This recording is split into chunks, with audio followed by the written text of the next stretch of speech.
On to you. Breakfast is Tech Talk, Tech Talk, Tech Talk, Tech Talk, Tech Talk, Tech Talk, Tech Talk with Mathew Dickerson. I don't know how to address this fella anymore. I'm sorry to make it difficult for you, Richard. Your Honour, your worthiness, At least. Emile Sarisia recipient. Oh, the list just goes on and on. Like some people we know go on and on. Thank you. Stare straight at me. Has it hit you yet?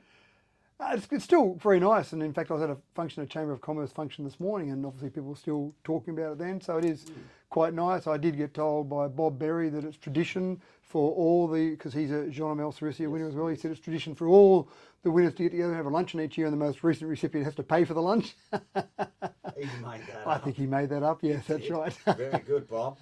Go for it, mate. Stick to your guns. That's right. Try and squeeze money out of this guy. I like the idea of the luncheon, not the bit about the most recent one paying for it. That's right too. The breakfast was good. Yeah, that's still going at the moment. Murray Wood's talking. Murray Wood's talking up there at the moment. Rana Gardens there, presenting there. So, and it's all these different facets of business we've got across Dubbo. Obviously, Rana Gardens is another important part of the business infrastructure that we've got. Yeah, it is too. All right, Your Honour, Mr. Dickerson. Number plates. Now, we know that if we go down a main street or any street, there could be a cop car up another street and it can tell us whether we're licensed or registered or not. But it's gone a step further, or three in honkers. In Hong Kong it has, and there's different things that we can do in Australia. Obviously speeding, as you say, we can see whether or not that's a registered car.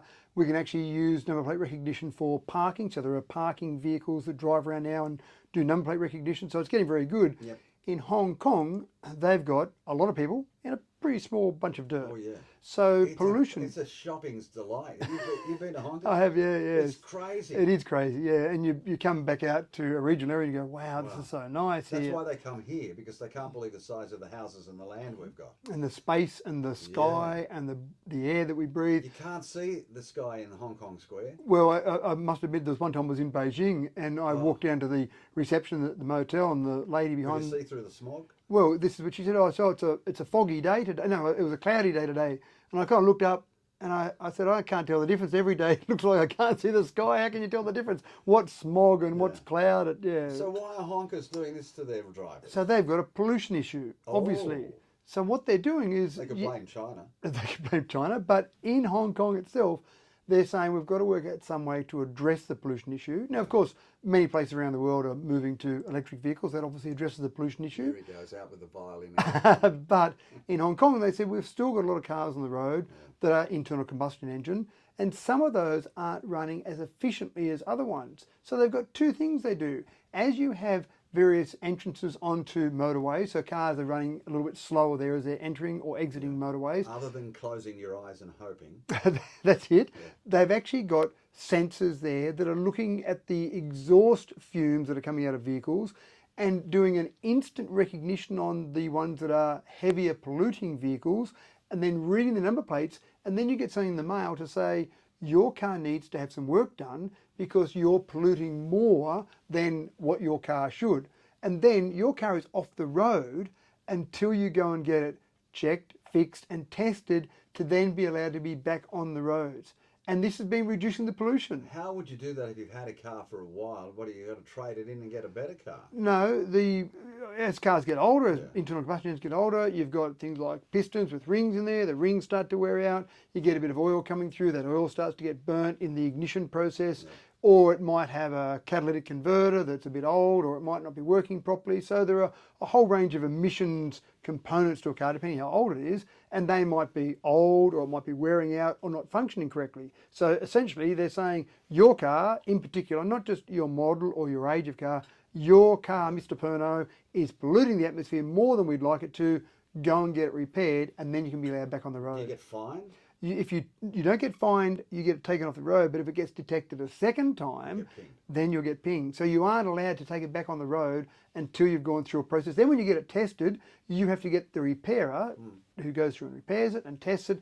Then they've got to actually register your car as now being repaired and allowed back on the road. So where do these things happen? Do you get warning like you do the speed cameras or not? No, you just get something in the mail. So the same as if you get a speed camera and 2 weeks later you get a letter in the mail saying, thanks very much, you've been speeding. This says, thanks very much, you've been polluting. So it's time to take your car off the road and get it repaired. Do they take a photograph of you or what? No, just the number plate, and then they know who owns But that. you could always say, oh, my car was stolen that day. Are you going to argue with Hong Kong authorities? No. Because I wouldn't. Definitely not. You might be able to try and do something like that. Because they arrive at a scene en masse. And Truckloads of them. And I think what happens in Hong Kong as well is that the police there, people respect the powers of the police, and they probably tend to do what they're told to do. Yeah, they go carrying a water cannon with them at all times. So is the idea in Hong Kong to get rid of all these combustion cars? Is that That's the long-term aim, but I think the authorities have said, well, sure, we can start to move towards an electric vehicle component of our makeup of cars, but it's going to take time to get there. In the meantime, we've got these cars, and you've seen it in the roads. You'll drive along and you'll see a car in front of you and you go, oh, look at all the smoke that's spitting out there. We can see it or smell it just with our normal human senses.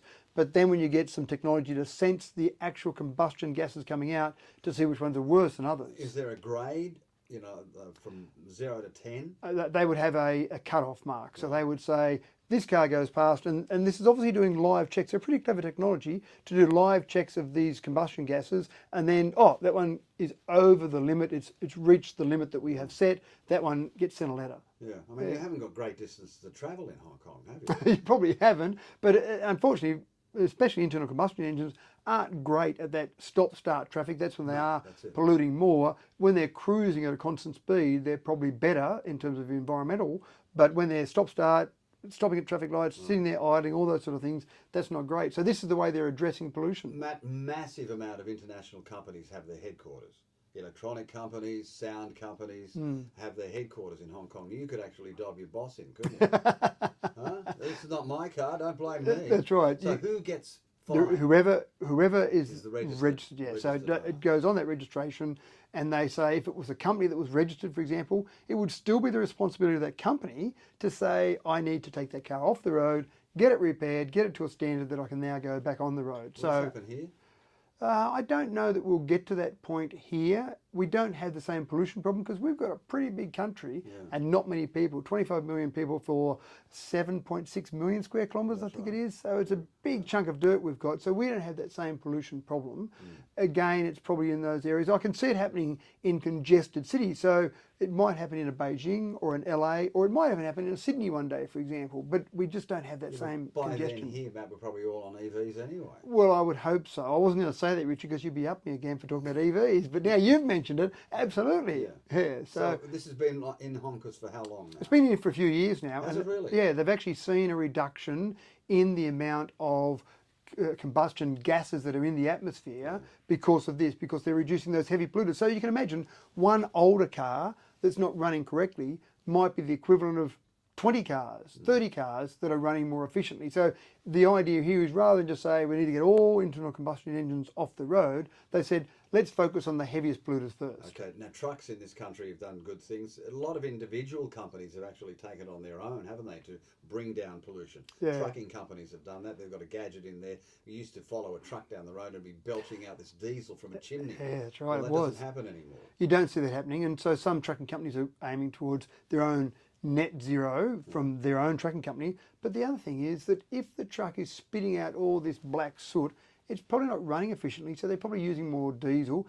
Diesel, I drove past a petrol station the other day and had a glance. It was about $1.80 for diesel. It's incredibly expensive. So if you can make your car, your truck, whatever it is, run more efficiently, for a trucking company, I can imagine the number one expense would be fuel. That's it. So if they can make it run more efficiently, that's got to be an advantage. $1.80 for diesel on to convert my car. I was paying $2, $1.99 for premium petrol. Yeah, there you go. So once it gets to the stage where I think when people start paying $2 per litre for whatever fuel they're using, I think they'll say, maybe this EV thing, maybe that's not so bad after all. Cost of a car in EV? Yeah, so they're getting cheaper, but you're still paying 40 grand for a base model EV, 50 grand, 60 grand quite easily. It is, but then when you think the running costs can be either zero or very close to zero, it starts to be quite attractive. Anyone that drives a fair few Ks in an EV, the money back or getting their money back, I did a calculation once, a $50,000 normal sort of mid-sized vehicle compared to a $30,000 petrol one. If you're doing 14,000 kilometres a year or more, it's cheaper to own the $50,000 EV. Yeah, your car is not automatic or autonomous? You can do autonomous driving, yeah, in my car. You can? Yeah, So you, yeah, could go but to, you could go to sleep in the back seat? yeah, but having said that, it needs good road markings, and we don't have good road markings everywhere.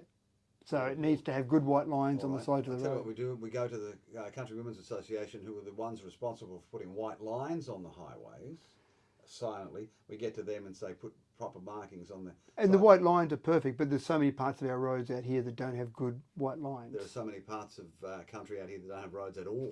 That's true too. So you reckon we don't have to worry about this now? I can roar through the street with my belching car. At the moment in Dubbo, yeah, please don't, but yes, you can. Yeah, thanks. Your Honour, Mr. Mayor, Mathew Dickerson, Sarisia winner. I don't know what to talk to this bloke. It's 8 o'clock.